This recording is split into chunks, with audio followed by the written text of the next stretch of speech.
Chers frères et sœurs, après le décès brusque de Maman Blanche, j'ai traversé l'une des saisons les plus sombres de ma vie. J'étais au bord de la dépression, même de l'AVC et même de la mort. Mais beaucoup ne s'en sont pas rendus compte, car je faisais l'effort de rester fort pour vous encourager et pour que l'Église ne devienne pas un lieu de deuil permanent. La solitude, les nombreux questionnements, la douleur de mes enfants, l'innocence de mon bébé, le poids du ministère, la gestion de mes affaires, de ma maison et même de moi-même, tout cela pesait terriblement sur mes épaules. Il m'arrivait de sécher mes larmes avant de prêcher et de pleurer dans mon bureau après avoir prêché. Chers frères et sœurs, après le décès brusque de Maman Blanche, j'ai traversé l'une des saisons les plus sombres de ma vie. J'étais au bord de la dépression, même de l'AVC et même de la mort. Mais beaucoup ne s'en sont pas rendus compte, car je faisais l'effort de rester fort pour vous encourager et pour que l'Église ne devienne pas un lieu de deuil permanent. La solitude, les nombreux questionnements, la douleur de mes enfants, l'innocence de mon bébé, le poids du ministère, la gestion de mes affaires, de ma maison et même de moi-même, tout cela pesait terriblement sur mes épaules. Il m'arrivait de sécher mes larmes avant de prêcher et de pleurer dans mon bureau après avoir prêché. Dans cette épreuve, le pasteur Ézéchiel Moulumba, un ami d'enfance et fils du même père spirituel, me parla un jour de sa fille Esther. Mais je lui répondis que je n'avais ni la force ni la tête à cela. J'avais même demandé à Dieu le don du célibat dans l'espoir de ne plus jamais ressentir le besoin de me marier. Mais Dieu ne répondit pas à cette prière. À plusieurs reprises, par l'intermédiaire des prophètes, des songes et des convictions personnelles, le Seigneur me fit comprendre qu'il voulait que je continue ma route et que je refasse ma vie avec quelqu'un d'autre et qu'il était dangereux pour moi de rester longtemps dans le veuvage car un plan maléfique se tramait contre ma vie, mon ministère, ma famille et l'Église. Je me souviens d'une vision particulièrement marquante. J'étais dans une chambre encerclée de très longs serpents aux couleurs magnifiques. Ils faisaient semblant de dormir, attendant que je marche sur l'un d'eux pour m'attaquer. Leur venin était aussi mortel que la beauté de leur couleur. Un seul carré d'1 mètre sur 1 mètre me servait de refuge. La pièce avait une unique fenêtre qui ne pouvait s'ouvrir que de l'extérieur. Et je voyais une servante de Dieu venir ouvrir la fenêtre afin que je puisse m'échapper. Dans cette agonie intérieure, le Seigneur me poussa à recontacter le prophète Ézéchiel qui me donna le numéro d'Esther. Mais au début, elle ne répondait pas. J'en fis part au prophète qui lui transmit alors mon propre numéro. La première chose que je lui avais demandé, c'était de prier pour moi. Ensuite, nous avons commencé à échanger. Je lui ouvrais mon cœur, elle m'écoutait, me soutenait, priait avec moi, tout en continuant à remplir fidèlement ses responsabilités au travail parce qu'elle était une responsable là où elle travaillait. Et à l'église, elle était plutôt photographe, caméraman, modératrice, prédicatrice. Elle était diaconesse et elle était consacrée pasteur. Et elle continue à remplir fidèlement ses responsabilités au travail à l'église, même très tard la nuit, quand j'avais des insomnies et malgré le décalage horaire de 5 et 6 heures. Au fil du temps, une relation sincère est née. Une flamme s'est allumée et dans mon cœur, j'ai eu l'assurance que c'était elle. J'en ai parlé à son pasteur, à mes parents, à mes pères spirituels et à mes amis, afin de ne rien faire sans rédévabilité, conseil et prière des autres. Même mes enfants ont été associés. Ils ont souhaité la rencontrer, ce qui s'est fait selon le timing de Dieu à Bruxelles. Le Seigneur m'avait parlé d'une période d'1 an. Il ne l'a pas dit qu'à moi, mais à d'autres, y compris certains d'entre vous. Plusieurs ont même reçu des détails précis la concernant, ce qui confirmait ma direction. C'est pourquoi le mariage a été célébré le mercredi 23 juillet en Belgique. J'aurais aimé qu'il ait lieu à Kinshasa, mais cela aurait été trop coûteux et compliqué à organiser. Je comprends que certains aient été surpris ou même blessés par cette démarche qu'ils trouvent très rapide, mais sachez que pour vous, c'est une année. Mais moi, j'ai senti que j'ai fait 3 ans, tellement que c'était terrible, mais je ne pouvais pas, sur cette chair, vous relater ma vie.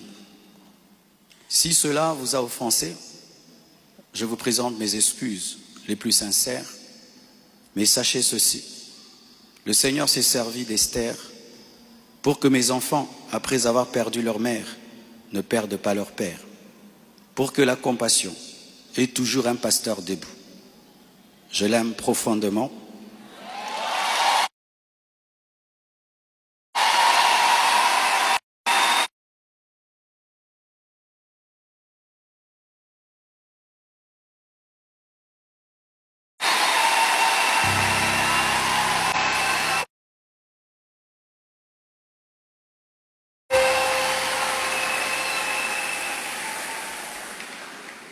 Je l'aime profondément.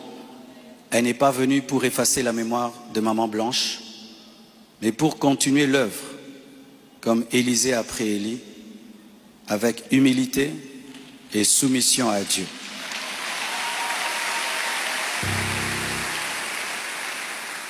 Priez pour elle, elle est étrangère, c'est sa première fois d'être au Congo. Elle a eu le baptême de 4 heures du temps d'embouteillage. Et aujourd'hui, Dieu a fait grâce, il fait froid. Je lui ai dit, tu sens le froid quand même? Elle a dit, mais c'est climatisé. Je dis, non, c'est le vent. Priez pour elle, portez-la dans vos cœurs, comme vous m'avez toujours porté dans les vôtres. Demeurez en paix et continuez à prier pour nous, pour toutes ces certaines choses que vous entendez. Je vais clarifier ça progressivement, avec le temps de Dieu, dans l'amour, dans le pardon et dans la sagesse, sans rancune. Et merci de tout cœur et que Dieu vous bénisse abondamment.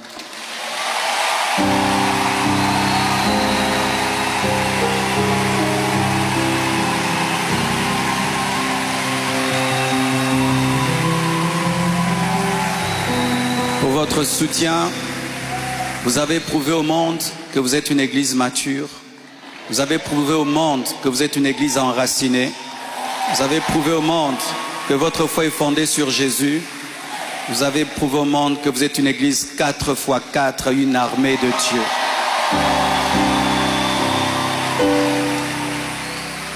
Des fois, j'ai dit à Dieu, tu as beaucoup de serviteurs, pourquoi tout ça c'est moi? Il y a beaucoup d'églises au Congo, pourquoi la compassion, la pluie, les écrans qui tombent sur les gens? Mais nous avons une grande destinée. Un jour, nous comprendrons pourquoi tout ça. Alléluia. Aujourd'hui, nous voulons que vous puissiez prier pour nous. On a prié pour nous à Bruxelles, mais votre prière me manque. Chers frères et sœurs, après le décès brusque de Maman Blanche, j'ai traversé l'une des saisons les plus sombres de ma vie. J'étais au bord de la dépression, même de l'AVC et même de la mort. Mais beaucoup ne s'en sont pas rendus compte. car je faisais l'effort de rester fort pour vous encourager et pour que l'Église ne devienne pas un lieu de deuil permanent.